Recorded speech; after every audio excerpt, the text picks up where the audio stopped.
नमस्कार मित्रांनो, पारू या मालिकेच्या आजच्या भागात आपल्याला असं बघायला मिळतं की दामिनी आता आबासाहेबांकडे आलेली असते आणि आबासाहेबांना ती सांगत असते की मी दामिनी आहे ते. त्यावर आबासाहेब म्हणतात, मी तुमचं नाव नाही विचारलं, तुमची ओळख विचारली. त्यावर दामिनी म्हणते की मला प्रश्न विचारावे एवढी तुमची लायकी नाहीये. आता प्रतापचा खूपच संताप होतो आणि तो म्हणतो, ओ बाई तुम्ही काय बोलताय? त्यावर आता दामिनी म्हणते, तुम्हाला माहिती आहे का मी कोण आहे? मी दामिनी आहे. त्यावर आता आबासाहेब म्हणतात, नाही नाही ते कळलं हो, दामिनी आहात तुम्ही हे कळलं, पण तुमची नेमकी ओळख काय? त्यावर आता दामिनी म्हणते, का तुमच्या लाडक्या मुलीने प्रियाने तुम्हाला सांगितलं नाही का? म्हणजे तुमची ही मुलगी जिथे नोकर म्हणून काम करत होती ना, त्या माझ्या वहिनी आहेत आणि त्यांचं नाव आहे अहिल्यादेवी किर्लोस्कर. आता हे नाव ऐकताच आबासाहेब ताडकन उठून उभे राहतात, कारण हे नाव त्यांना ऐकल्यानंतर सुद्धा खूप राग येत असतो. त्यावर आता दामिनी म्हणते, बघितलंस वहिनींच्या नावाचा किती दरारा आहे ते? ताडकन उठून उभे राहिले हे आणि यांची पायाखालची जमीनच सरकली. काय घाबरता ना तुम्ही वहिनींना? दामिनी म्हणते, अहिल्यादेवी किर्लोस्कर यांच्या 2 मुलांना शोधतच मी इथे आले, पण शेवटी ते अहिल्यादेवींचीच मुलं आहेत ना. अशा भिकाडा गावात आणि फुटकळ घरात ते नाही राहणार. पण बरं झालं प्रिया तू भेटलीस मला. मला ना तुझी खूप दया येते. म्हणजे वहिनींनी तुला असं तडकाफडकी हकलून दिलं ना गो, तुझा पगारही दिला नसेल तेव्हा. पण माझी खात्री आहे वहिनी तुझ्या खात्यामध्ये पगार नक्की जमा करतील. तुझं लग्न होईपर्यंत आणि तुझा खर्च त्यातून भागेल. आणि वहिनींना मी तसं जाऊन सांगते की हिचा बिचारीचा पगार लांबणीवर टाकू नका, लगेच द्या हिला. काय मला असं वाटतं की वहिनींनी ती कंपनी अशा बेरोजगार आणि गरीब गरजू मुलांसाठीच तयार केलेली आहे असं मला वाटतं, आणि त्याचा खर्च म्हणूनच ती कंपनी चालवत आहे असं मला वाटतंय. आता आबासाहेबांना खूप राग आलेला असतो. त्या दामिनीला म्हणतात, निघ, उठ इथून, आत्ताच्या आत्ता घराबाहेर निघायचं. तू एक बाई माणूस आहे म्हणून मी तुझ्यावर हात उचलला नाहीये किंवा तुला काही बोललो नाहीये, नाहीतर तुझ्या जागी दुसरं कोणी असतं ना, त्याची जीभ हासडून हातामध्ये दिली असती, एवढं लक्षात ठेव. आणि ते नाव माझ्या घरात घेण्याची परवानगी नाहीये, एवढं लक्षात ठेव. आणि काय ग प्रिया, तुला अख्ख्या जगामध्ये तेच घर सापडलं होतं का नोकरी करण्यासाठी? अगं त्यापेक्षा रस्त्यावर भीक मागितली असती ना, ते परवडलं असतं. आणि ए बाई, तू कोण असशील ते असशील, माझ्याच गावात येऊन माझ्याच घरात येऊन माझी लायकी काढण्याची परवानगी तुला कोणी दिली? आणि कोण आहेस कोण तू? प्रिया, मला जर माहिती असतं ना तू या बाईकडे काम करायला गेली होती, तर तुला तिथे पाय ठेवू दिला नसता मी. आणि पार्वती, या बाईला धक्के मारून घराच्या बाहेर हाकल. त्यावर दामिनी म्हणते, ए थांब, तू एक नोकर आहेस, भिकारडी नोकर, मला हात लावायचा नाही. आणि तुम्हाला कळतंय का तुम्ही कोणाचा अपमान करताय ते? तुम्ही दामिनी किर्लोस्करांच्या घरातल्या मेंबरचा अपमान करताय. जर वहिनींना तिकडे कळलं ना, तुमचं घर अख्खच्या अख्खं गाव त्या जाळून टाकतील. त्यावर आता आबासाहेब म्हणतात, ओ बाई, तुमचा श्रीमंतीचा माज अजून जिरलेला दिसत नाहीये. ती माझ्यासाठी मेलीये असं सांगितलं तरी तिने तुला पाठवलंय ना, हे बघण्यासाठी की मी जिवंत आहे की मेलोय ते. आता आबासाहेब अहिल्यादेवीविषयी असं का बोलताय, असा याचा विचार पारू, आदित्य, प्रीतम हे सगळेच करत असतात. त्यांना कळत नसतं की आबासाहेब आणि अहिल्यादेवी यांचं असं कुठलं नातं आहे आणि कुठलं असं वैर आहे ते. दामिनी सुद्धा हे सगळं ऐकून शॉक होते. आणि आता आबासाहेब म्हणतात, अरे विश्वासघातकी माणसं आहेत ती. त्यांची सावली सुद्धा गावामध्ये पडली असं समजलं असतं ना, तर त्यांच्या खांडोळ्या करून इथून पाठवलं असतं. आता आबांचा संताप खूप अनावर झालेला असतो. अहिल्यादेवी त्यांचं संपूर्ण कुटुंब हे विश्वासघातकी आहे, कृतज्ञ आहेत ती माणसं, असं त्यांचं म्हणणं असतं. त्यामुळे निघ आता इथून, तुझं आता इथे काहीही राहिलेलं नाहीये.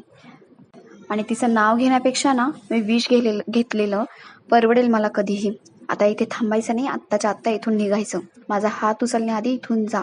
आता दादासाहेब सुद्धा आता दामिनी तिथून निघून गेलेली असते. इकडे प्रीतम आणि आदित्य खूप संतापलेले असतात. आपल्या आईचा आबासाहेबांनी एवढा मोठा अपमान केला, तिच्याविषयी काय काय ते बोलले, त्यामुळे या दोघांचा खूप संताप झालेला असतो. आदित्य खूप रागात असतो. तिथे पारू आलेली असते. आदित्य म्हणतो, पारू ऐकलंस ना तू? दगाबाज, धोकेबाज आणि विश्वासघातकी असं काय नको ते बोलले आबासाहेब आईला, आणि मी स्वतःवर कसं कंट्रोल केलं ना माझं मला माहितीये. पारू म्हणते, आदित्य सर मला माहितीये तुमच्यावर काय बित्ते येते, आणि माझी काय अवस्था वेगळी नाहीये, मला सुद्धा खूप राग येतोय. पण आपण काय आहे ते आपल्याला माहिती नाहीये. भूतकाळात नेमकं काय झालं ते जाणून घेतल्याशिवाय आपल्याला कळणार नाही की आबासाहेब असं काय बोलले ते. प्रीतम तेवढ्यात तिथे येतो आणि म्हणतो, दादा चल, आत्ताच्या आत्ता आपण घरी जातोय. त्यावर आदित्य म्हणतो, हे बघ प्रीतम जरा शांत हो. प्रीतम म्हणतो, दादा कसं काय शांत हो, आपल्या आईचा इतका मोठा अपमान केला त्या लोकांनी आणि तू म्हणतोय शांत हो. गेलं ते प्रेम गेलं खड्ड्यात, आणि प्रिया मॅडमांसोबत माझं जे नातं आहे ते सुद्धा मला आता नकोय. मला हे सगळं काही नकोय. माझ्या आईचा ज्या घरात अपमान होतो तिथे मला थांबायचंच नाहीये मुळात. चल आपण आत्ताच्या आत्ता जातोय. तिथे प्रिया आलेली असते. ती सुद्धा खूप रडत असते. ती म्हणते, प्रीतम सर असं नका बोलू ना तुम्ही. तुम्हाला आपलं प्रेम नाही आठवत आहे का? प्रेम नाही दिसत आहे आपलं आणि मुळात मी तुमच्याशिवाय जगूच शकत नाही. तुम्ही असा निर्णय घेऊ नका. त्यावर प्रीतम म्हणतो, हे बघा प्रिया मॅडम, आत्तापर्यंत आपला विचार करत होतो. मला प्रेमाची कदर होती म्हणून इथे थांबलो होतो. तर तुमच्या आबासाहेबांनी ना माझ्या आईचा आज खूप अपमान केलाय आणि तो मी सहन नाही करू शकत. त्यामुळे आम्ही इथून आत्ताच्या आत्ता जातोय. पारू म्हणते, प्रीतम सर आपल्याला नेमकं भूतकाळात काय झालंय ते माहिती नाहीये. मुळात देवी आईचं आणि यांचं काय नातं आहे ते सुद्धा आपल्याला माहिती नाहीये. प्रीतम म्हणतो, हे बघ पारू, नातं हे या लोकांना नाही कळत, ते आपल्याला कळतं. दामिनी काकूंना कसं हकलून दिलं त्यांनी हे बघितलंस ना तू. तू मला सांगतेस की नात्याची किंमत त्यांना काय आहे ते.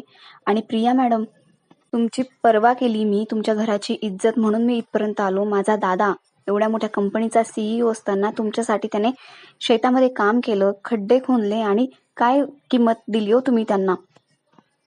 तुम्ही आमच्या इज्जतीची पर्वा केली का? नाही ना. आम्ही इथे आता थांबूच शकत नाही. प्रिया म्हणते, हे बघा प्रीतम सर, या सगळ्यांमध्ये माझा काय दोष आहे? तुम्ही मला का त्याची शिक्षा देत आहात ना? हवं तर मी तुमची माफी मागते. आदित्य सर मला माफ करा. मला नाही माहिती आबासाहेब एवढे का संतापले. आतापर्यंत त्यांना पहिल्यांदा मी एवढं संतापलेलं पाहिलंय. मला खरंच काही माहिती नाहीये याविषयी. आणि या सगळ्यांचा राग माझ्यावर नका काढू प्लीज. आणि प्रीतम सर, तुम्हाला जायचं ना खुशाल जा, पण माझा जीव घेऊन जा. कारण तुमच्या सोबत असलेले क्षण माझ्यासाठी सगळ्यात महत्वाचे आहे. मी तुमच्यावर प्रेम करते आणि करत राहील. तुमच्या जागी मी तर कोणालाही ठेवू नाही शकत. त्यामुळे माझा जीव घ्या आणि मग हवं तर इथून जा. आता प्रीतम म्हणतो, हे बघा प्रिया मॅडम, आतापर्यंत तुमचा विचार केला म्हणून इथवर आलोय, पण आता आम्हाला ते शक्य होणार नाहीये.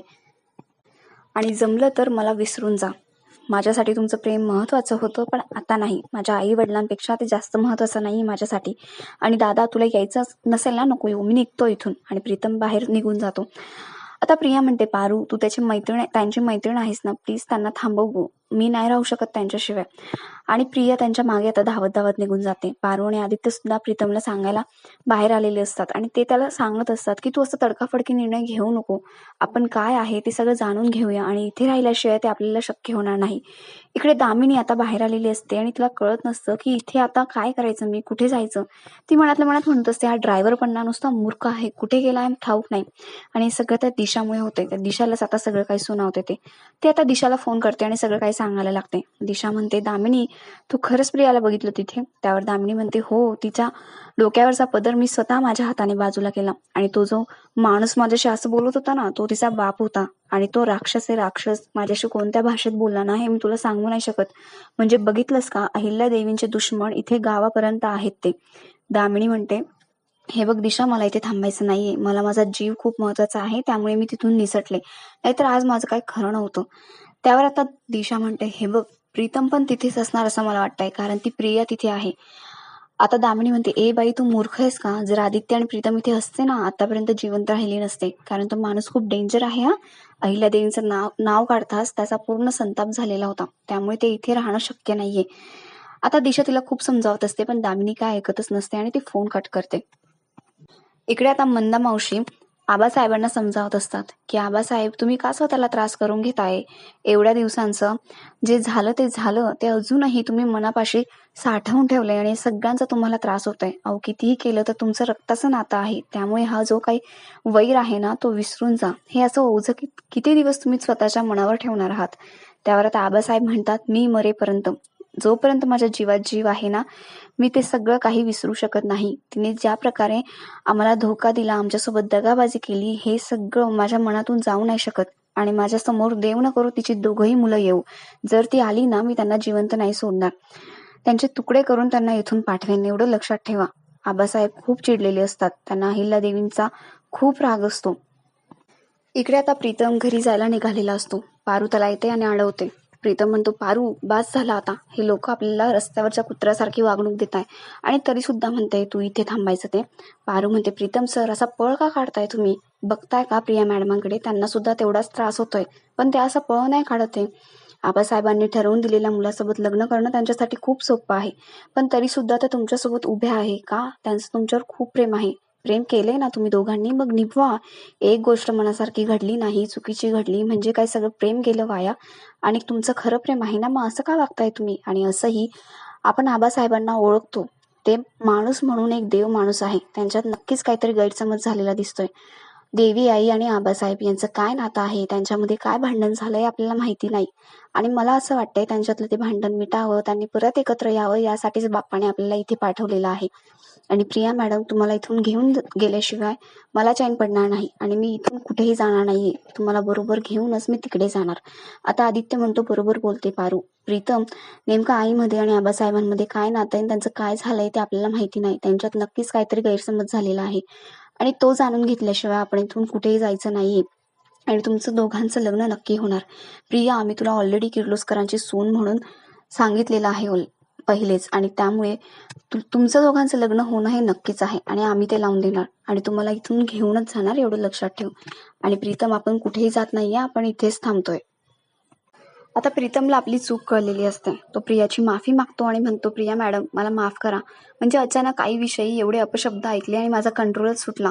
आणि आईविषयी मी असं काय ऐकू नाही शकत. त्यामुळे जे काय बोललो त्याविषयी मनाला लावून घेऊ नका आणि मला माफ करा. मला माहिती तुमचं माझ्यावर खूप प्रेम आहे, पण माझं सुद्धा तेवढंच तुमच्यावर प्रेम आहे आणि मी कुठेही जात नाहीये. आता आपलं दोघांचं लग्न झाल्याशिवाय मी इथून हलणार नाही आणि तुम्हाला बरोबरच घेऊन जाईल. मला माफ कराल ना? म्हणजे अशा छोट्या मोठ्या चुका माझ्याकडनं होत राहतात, पण तुम्हाला मला माफ करावंच लागेल. कारण काय आहे, आपल्याला सोबत आयुष्य घालवायचंय. आता प्रिया रडायला लागते आणि प्रीतम आणि प्रिया एकमेकांना मिठी मारतात आणि ते रडत असतात. आदित्यलाही खूप गहिवरल्यासारखं होतं आणि तोही रडायला लागतो. आदित्य म्हणतो, हे बघा, आता बास करा, दोघांनी रडवणार आहात का आम्हाला? पारू म्हणते, हे बघा, असं चांगलं नाही दिसत आहे. मी काय म्हणते, आपण उद्या फिरायला जाऊया का? म्हणजे आबासाहेब उद्या नेहमीप्रमाणे बाहेर गेले की आपण सुद्धा जाऊया मग बाहेर कुठेतरी फिरायला. आता आदित्य म्हणतो, हे बरोबर आहे, जायचं का प्रिया? प्रिया म्हणते, हो ठीक आहे. आणि सगळेजण हसायला लागतात आणि आपला आजचा हा भाग इथेच संपतो.